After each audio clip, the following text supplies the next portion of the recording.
Hello and welcome back to Lorcana Villain. My name is Baker, and today we're taking a look at the top 16 deck lists for the latest PPG event, TCG Con in Houston. This event started on the 10th of February with 7 rounds of Swiss, and then on the 11th of February they did their top 16 cut. There were 104 players in this event, and the prizes looked pretty good. 17th to 32nd, 3 boosters. 9th to 16th got a gift set. 5th to 8th got a trove. 3rd and 4th got 2 boxes, a case for 2nd, and 2 cases for 1st place. So yeah, love that prizing, and yeah, a big old event. We do have 11 Ruby Amethyst decks to look at. This says 10 Ruby Amethyst bounce control, 1 aggro bounce.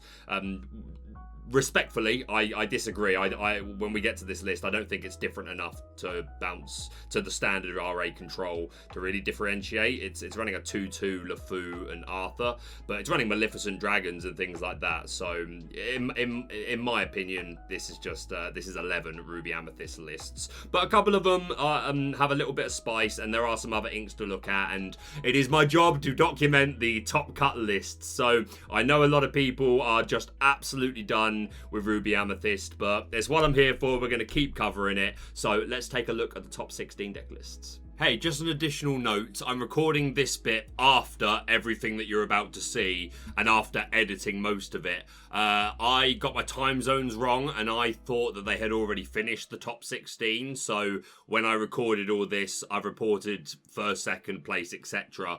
when the deck list that went up, that was just showing their final placements in Swiss. So my apologies for that. So as you watch the video, you'll see me saying in 1st place, 2nd place, and that will be inaccurate. But what I will do is I will put an extra note in the top left-hand corner or somewhere obvious on the screen of what their actual placement was playing the top 16. So what you see on the deck list is where they finished in Swiss, but look to another part of the video where I'll have obviously added a bit of text saying where they actually finished in the top 16 playoffs. So my apologies for that, but everything else should be accurate, so hopefully you enjoy it.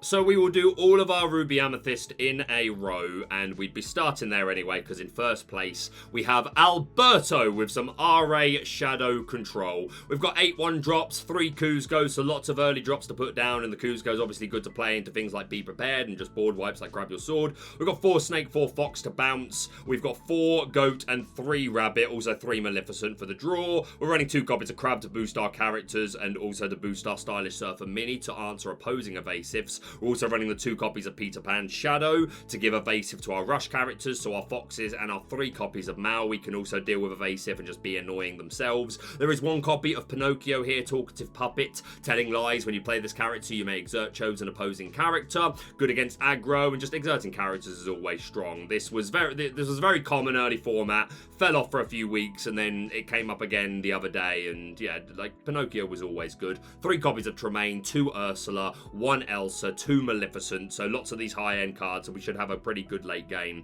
3 Teeth and Ambitions, 4 Friends, and 4 Be Prepared. This is pretty much like this at this point in the format. I think this is the pretty standard shell. We're seeing more decks play Peter Pan Shadow than not at this point, slightly. I think these are good counts for the high end cards. You do commonly see just a higher count of Ursula, but I don't know. This is the count. Well, I play two Elsa, but I like a 2/2/2.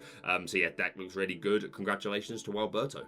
Next up in 2nd place, we've got Adrian with, again, some Shadow Control, once again benefiting from the Peter Pan Shadow. We're not seeing an Elsa in this list, we're not seeing the 3-cost Maleficent for the card draw, and we're not seeing a Pinocchio either. 7 of the 1-drops, all in on the Kuzcos, but yeah, deck looks good. Congratulations to Adrian.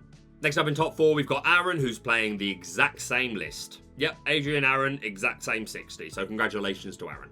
Next up in top 4, we've got Bobby, 7 1-drops, all the way in on the Kuzcos. Once again, we're seeing the 2 Crab with 3 Stylish Surfer. No Peter Pan Shadow in here, but we do see 4 Teeth and Ambition, so this plus Crab plus Mini should help us deal with evasive more often than not. Only 1 copy of Maui is pretty novel. It's quite common to see this at only a 3, but just one? That's certainly interesting. 3 Tremaines, 1 Elsa, 3 Maleficent, no Ursulas. I do like the 2 Dragon's Fire. I've been singing this song for a while. We're also seeing 2 copies of Sorcerer's Spellbook. But yeah, just 1 Maui, I think, is the strangest thing about this list. And you could call the lack of Ursula strange as well, because it's just so good. But yeah, this is the one that stands out to me the most. But yeah, utilizing Dragon's Fire, utilizing Sorcerer's Spellbook. Once again, this high count of 1-drops and 4 Kuzco. So yeah, other than I'm not trying to be insulting. I just think 1 Maui is not enough. I think Maui's still such an important card. So I'm not a fan of that, but I am a big fan of the Dragon's Fires, and the rest of it looks good. So congratulations to Bobby. Next up in top 8, we've got Christian, who also is running the 2 copies of Peter Pan Shadow. We're seeing the 2 Ursula, 1 Elsa, 3 Maleficent. So Maleficent, quite a popular choice to be a higher count in this particular event. We're seeing the 2 Crab and the 3 Teeth and Ambitions. No stylish Surfer Minis in here. That's certainly novel. None. So other than to be fair, yeah, Peter Pan Shadow. I was about to say, how are we dealing with evasives other than Teeth and Ambitions? But yeah, Peter Pan Shadow will help with that. But still, to be fair, that you're seeing so much Peter Pan Shadow now. Maybe Christian's ahead of the curve, to be honest, and in just saying, you know what, everyone's running Peter Pan Shadow, and at higher counts. Everyone's running a good amount of evasive answers. Maybe it's just not worth the slots anymore. You just put her down and you get 1 quest off and then she goes down. Which, you know, still getting that quest for 2 is good. And you've got to make them have the cards to deal with her. But yeah, interesting, but I think maybe it's kind of ahead of the curve situation of just like, you know what, everyone's running answers to it. Even the non-RA decks, like anything Steel or Sapphire, running Cruella de Vil or Jafar. So yeah, to be honest, maybe that's a good call at this point in the meta. Let me know down in the comments what you think. Is this the right call now at this point? It's just too many people are running answers. It's not consistently getting enough value. Cut the minis. Let me know in the comments. But yeah, congratulations to Christian. Pushing into the top 16. Again, do all of our RA in a row. We've got Heath, 7 1-drops, 3 Kuzcos. We do see the 4 Stylish Surfer Mini in here, with 2 Crab, 3 Teeth and Ambitions, and the 2 Peter Pan Shadow. All in on the 4 Maui, 3 Tremaine, 2 Ursula, 1 Elsa, 3 Maleficent. Yeah, very common. But Maleficent Monstrous Dragon was very popular here. Only 2 copies of the 3-drop. But yeah, deck looks good. Congratulations to Heath. Next up, we've got Steven, who has cut the Maleficent Monstrous Dragon. 3 Ursula, 1 Elsa, has found room for 2 Yzma, who has fallen off a lot lately, but I still really like Yzma, to be honest, but you're not seeing her as commonly. Shift 4 is irrelevant, but cruel irony, when you play this character, shuffle another chosen character into their player's deck. That player draws 2 cards, so you can either just get rid of a threat if something gotta go, even if we're letting them draw, sometimes it doesn't matter, or most preferably returning our own characters to our deck, our low drops or our bounce things, to just draw extra cards ourselves. 2 Peter Pan Shadow again, 3 Rabbit, we're seeing the 4 Stylish Surfer Mini, the 2 Crab, high count of 1-drops, so yeah, congratulations to Stephen. Next up, we've got Mark, who's again running the 2 Peter Pan Shadow and the 2 Yzma, but found room for 1 Maleficent Monstrous Dragon, 2 Elsa, 2 Ursula. Only 6 of the 1-drops, the lowest count that we've seen so far, but still 3 Kuzco, so should be good odds to get a character down. We've got the 3 Maleficent, the 3 Rabbit, we're seeing the 4 Stylish Surfer with the 2 Crab, 1 copy of Sorcerer's Spellbook in here, but yeah, deck looks good. Congratulations to Mark.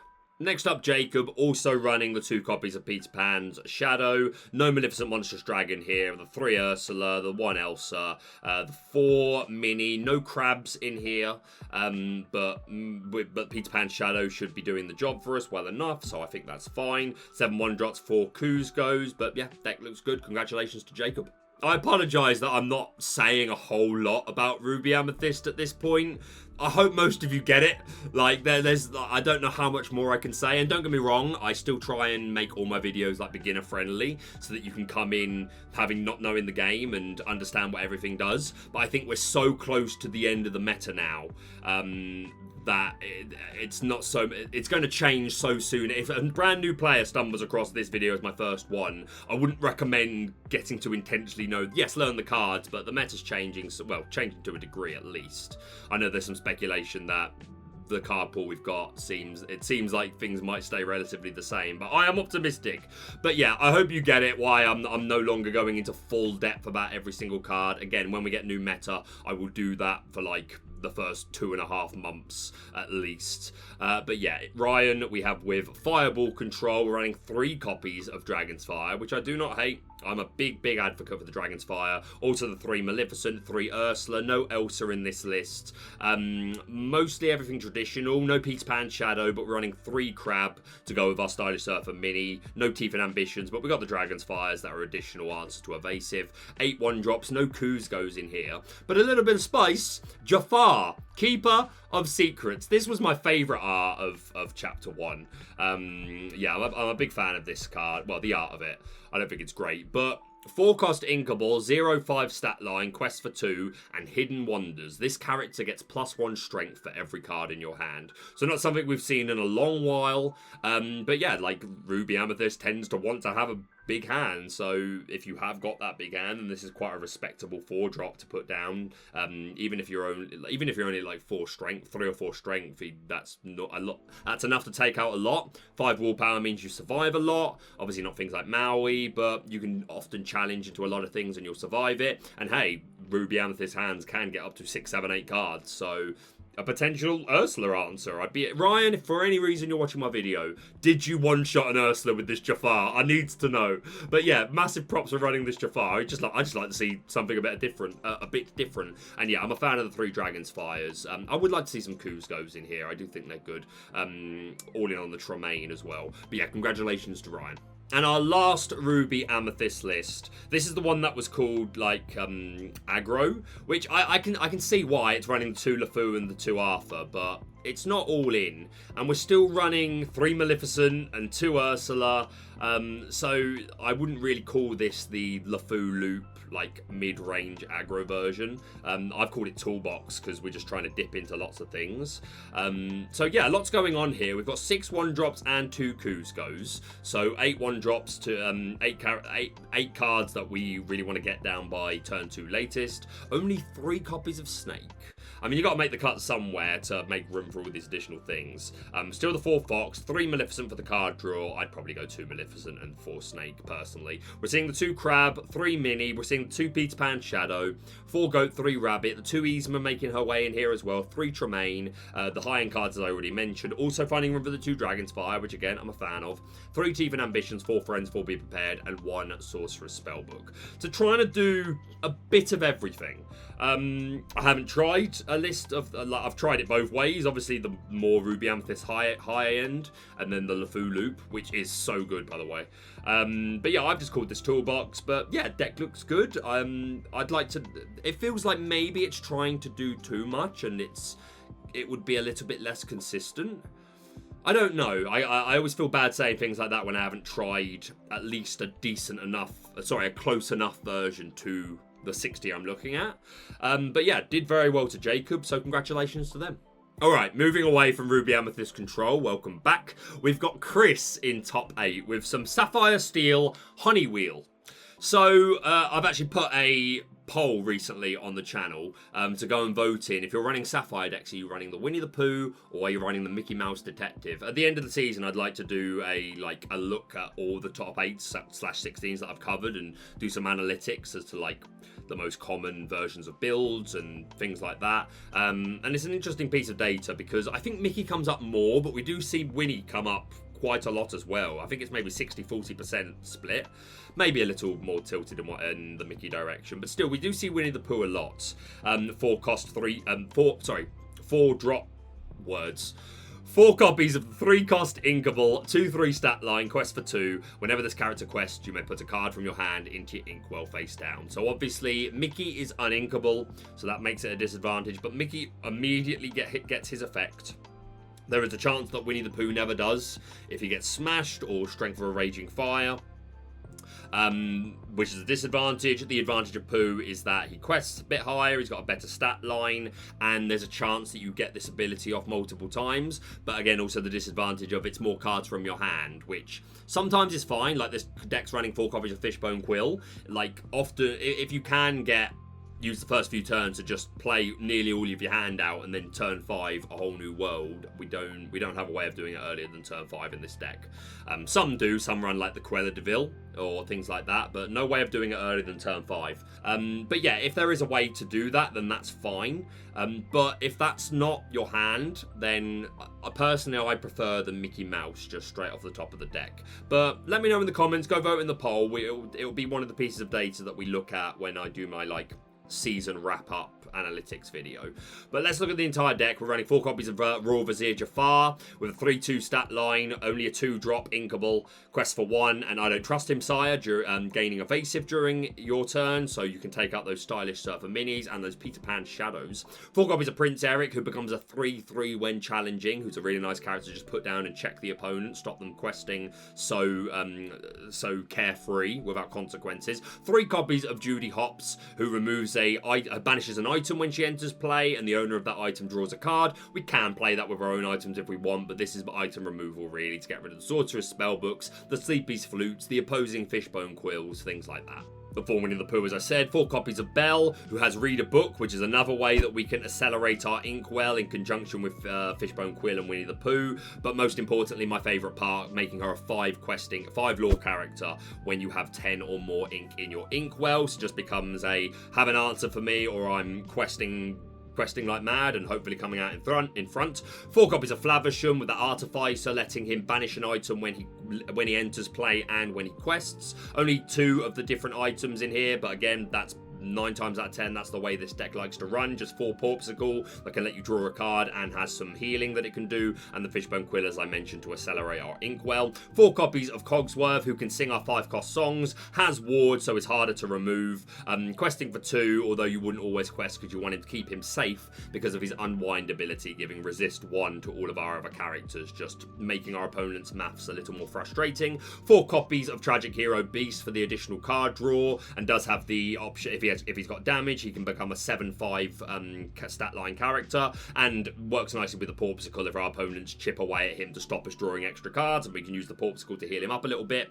Big Tink with the Rock the Boat, putting 1 damage on everything as soon as she comes out, and then Puny Pirate, if she banishes something in a challenge, you do another 2 damage. Not seeing a Tiny Tink in here. I do like to see Tiny Tink alongside, but still, Big Tink, a powerful card. 4 Hades for the extra removal. 4 copies of Nothing to Hide for the scouting. If we play this turn 1, it gives us an idea of what our opponent's curve might be, and maybe influences how we want to ink and how we want to play, and also just scouting out, is this the right time to play a whole new world? Is it the right time to play Belle, Beast, whatever it might be? 3 copies of Smash for some safe removal for things like Arthur and Doc and Ariel and opposing Winnie the Poohs. 3 copies of Let It Go, also for the removal to their inkwell, but we can sing it. 4 Whole New World for the hand refresh. 3 Grab Your Swords for the spread damage, and we talked about the items. So yeah, another Sapphire Steel wheel going the distance. You'll have to see it, so congratulations to Chris. Next up in top 8, we've got Brandon with some Steel Amber Rock Songs, which is rising again in popularity. You'll love to see it. 4 copies of Ballroom Sensation Cinderella. We're not running the Stout-Hearted, but she can sing our songs nice and cheap. We've got 2 copies of The World's Greatest Criminal Mind to remove those Stout-Hearted Cinderellas on the opposing side. Hercules, Maui, and Maleficent are your main targets here, although we are running a 4/4 count of the Queen, so we can manipulate strength to use the World's Greatest Criminal Mind that way, so worth noting. 4 copies to Let the Storm Rage On for the 2 chip damage and draw a card. 4 Strength for a Raging Fire for additional chip. 4 Whole New World and 4 Grab Your Swords, pretty standard. As I mentioned, we're running a 4/4 line of the Queen, who's another character that can sing our songs nice and early and manipulate the strength of onboard characters. We're running a 4/4 Stitch and Rockstar Stitch line with the Adoring Fans, letting us draw extra cards. So the Cinderella, the Stitch, and the Queen all will trigger that, as well as the 4 copies of Jafar Royal Vizier to answer opposing evasives. We've got 4 copies of Ariel to hopefully find us some songs and to sing them cheap. 4 Benja to remove those opposing items, Sleepy's Flutes, Fishbone Quills, things like that. 4 copies of Rapunzel for some additional card draw, so we don't have to be all in on a whole new world. We can utilise Rapunzel, or we can utilise the Tragic Hero Beasts. 4 copies of Big Tink, once again not seeing any Tiny Tink here, but 2 copies of Smash to answer those 3 wall power characters that simply gotta go. And yeah, deck looks good. No Hercules, and we recently learned from Zach Bivens that dealing with the Tiana can be tough without it, and there is a Tiana list to look at. I'm not sure if they would have faced each other, but nonetheless, this list led Brandon to top 8 in a big old field, so congratulations to them.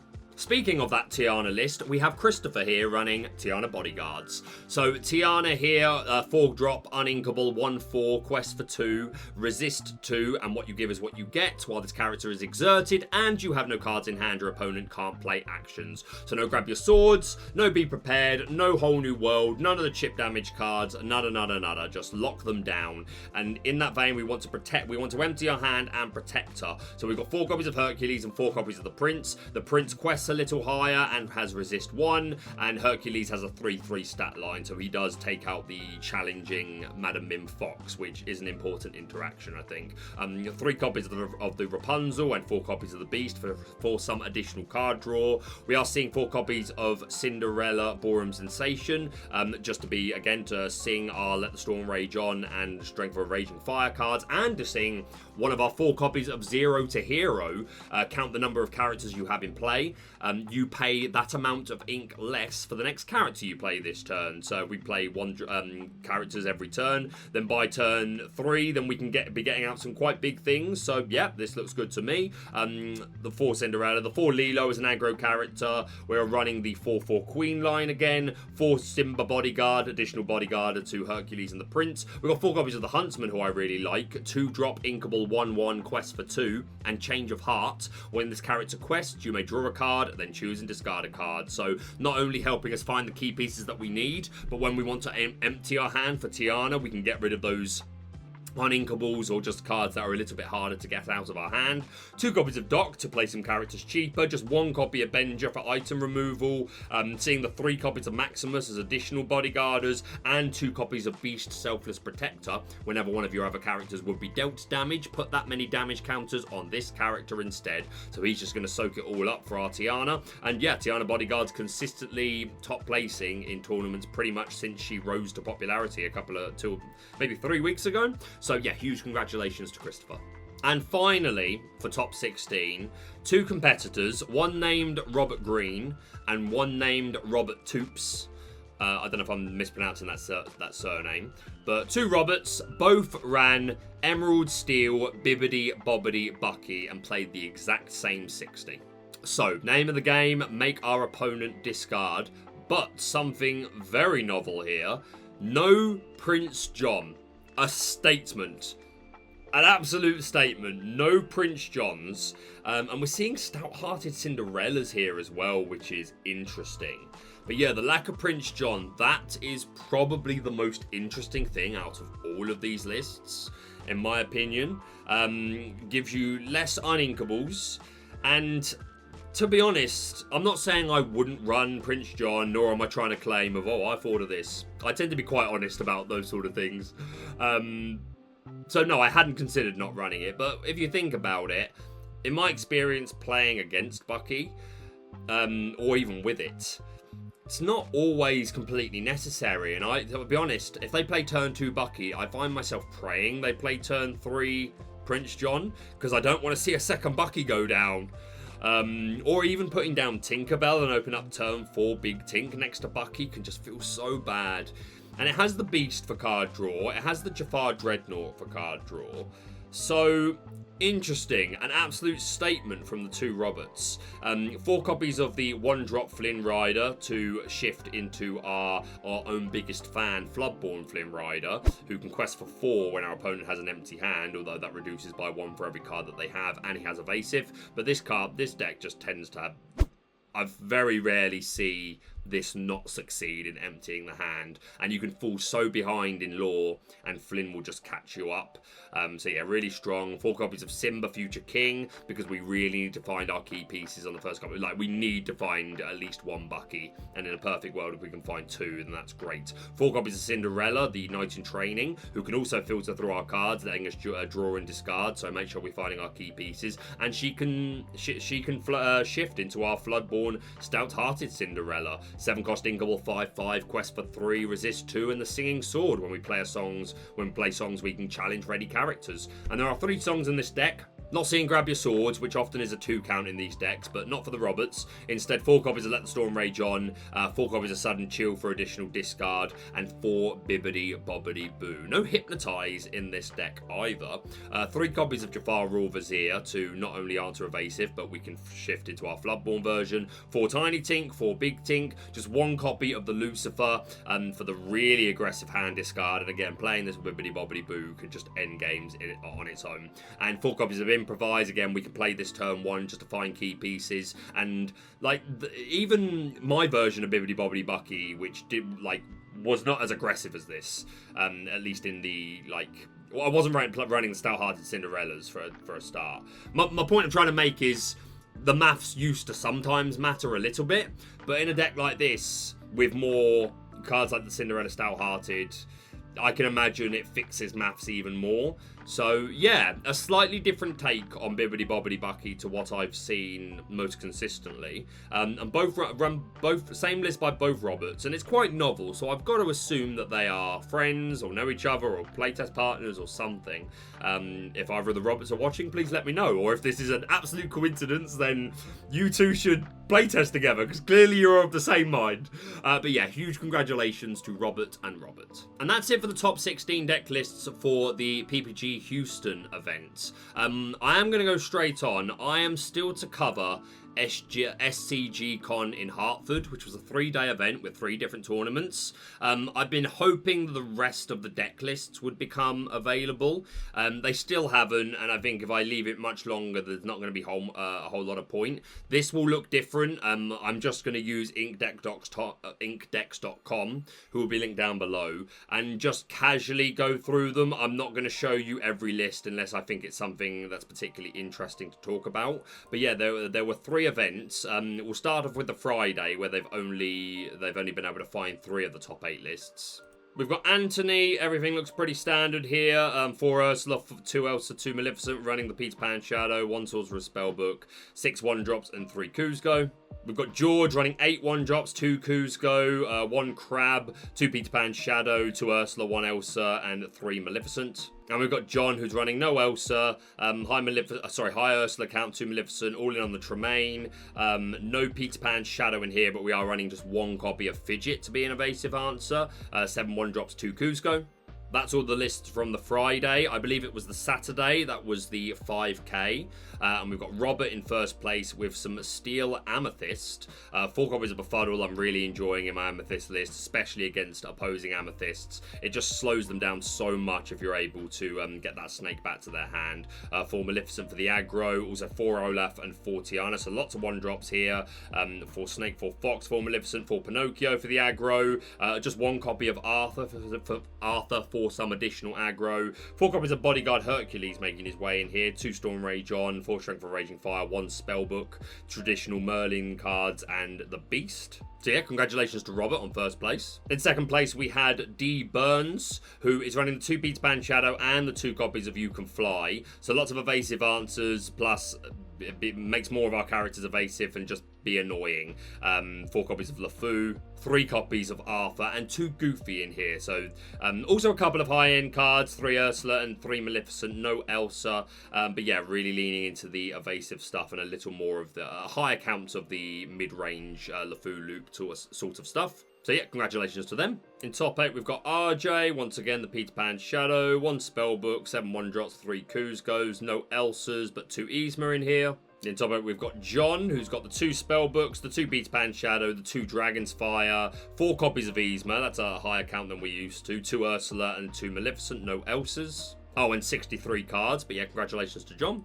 We've got George, who's got the 2 Peter Pan Shadow, 3 Maleficent, 2 Ursula, 1 Elsa, 1 Crab to boost, 8 1-drops and 2 Kuzcos. And then the last of the top 8, we've got Omnipotent, with some hyper aggro, the 4 Befuddle, 3 Cinderella to sing our friends on the other side. No B, oh yeah, there's the Be Our Guest up there, 4 copies, 4 Lilo, 4 Maleficent to be our aggro characters, Pascal as well can cheat out on a good amount of lore, LeFou for the aggro questing, 4 Snake, 4 Fox, 4 Goat, 3 Rabbit, 4 Pinocchio, 4 Simba to protect, 4 Arthur, 2... This looks nearly identical to the list that I've been playing and doing pretty well with, so I know this deck is pretty lethal. So yeah, congratulations to them. And then for top 16, we'll skip the Ruby Amethyst decks. I'm sorry, but I hope you understand.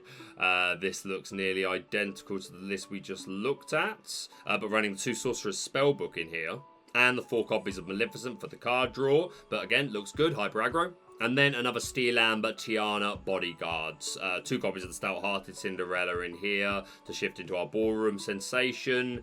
We are not running any additional Bodyguarders like Maximus or anything, but we are running 4 copies of Sleepy, who is another really good early aggressive quester. So yeah, deck looks good. Congratulations to Braden.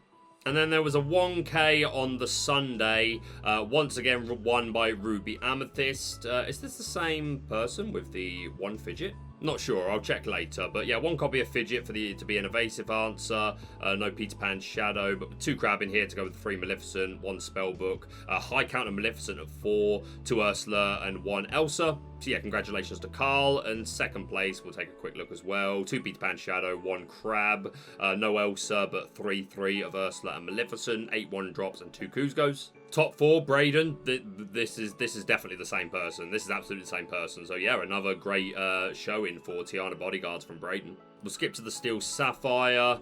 We've got Haxorus Love. I've seen this name come up as well in the past, I believe.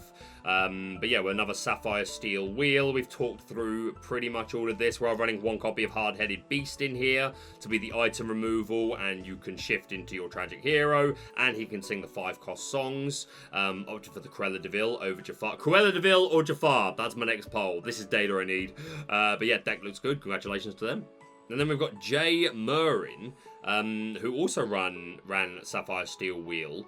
But we're seeing the Alice with Good Advice. Your other characters gain support. And what did I do? While this character has 10 strength or more, she gets +4 lore. So similar to Belle. And we're also seeing 3 copies of Sisu here. 4-cost uninkable. 2/4, quest for 2. And I trust you whenever this character quests. Look at the top 2 cards of your deck. Put one of them in your hand and the rest at the bottom of your deck. So yeah, we don't see Sisu coming up a lot. So yeah, love to see it.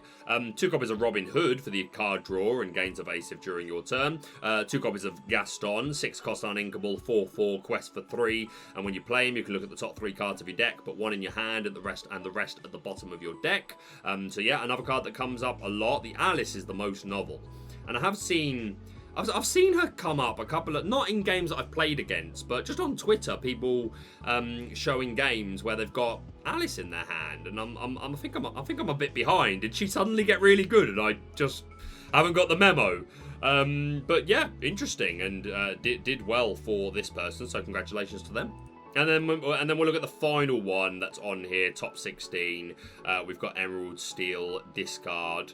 But, oh, a lot different. We got Big Pete in here. Yo! And do it again. What on earth? 3 copies of Captain Hook with the Challenger 2. Becomes a good check character. 3 Cinderella, Knight in Training to find key pieces and can shift into one of the 3 copies of Stout-Hearted. 3 Tiny Tink and 4 Big Tink. We're seeing 2 Genie, which makes sense. But 3 John Silver coming up again. Came up recently at the... was it the Vienna, the Enchanted Tour event? So yeah, love to see John Silver putting in some work. 3 Tinkerbell to be an evasive. Also Peter Pan here, the evasive one. So lots of evasive going on. And of course this Emerald Tinkerbell can also shift into the steel one. 4 copies of Donald Duck, Perfect Gentleman, letting both players draw cards. So yeah, this isn't discard at all. I completely lied. But yeah, do it again. Return an action card from your discard to your hand. Fair enough. I mean, we're like, is it just mill? Are we just milling? Is that what's going on here? I don't know, but I'm feeling emotions. 3 Mother Knows Best. 3 Benja. Yeah, interesting. And 4 Big Pete. When you play an action, this character gets +2 strength. And who's next? My man is Bill Goldberg. I think I made that joke last time, but there you go. While this character has 7 strength or more, he gets +2 lore. So yeah, our actions are Grab Your Swords, Whole New World, Strength of a Raging Fire, Mother Knows Best, and Do It Again. You'll love to see it. Yeah, huge congratulations to them. And that is it for all of the coverage. I hope you don't mind a more simplified breakdown of the Hartford event. I know it was a big one, but I'm a bit behind. And again, I was hoping the rest of the list would come out. Hopefully you don't mind that I skipped a couple of the Ruby Amethyst ones. If you are someone watching me now and I skipped your list, I'm really sorry. I hope you understand. But nonetheless, that's going to be it from me for now. Thank you so much for watching. If you've enjoyed the video, even in spite of all the Ruby Amethyst, please hit the like button, subscribe if you're new, and we'll see you soon.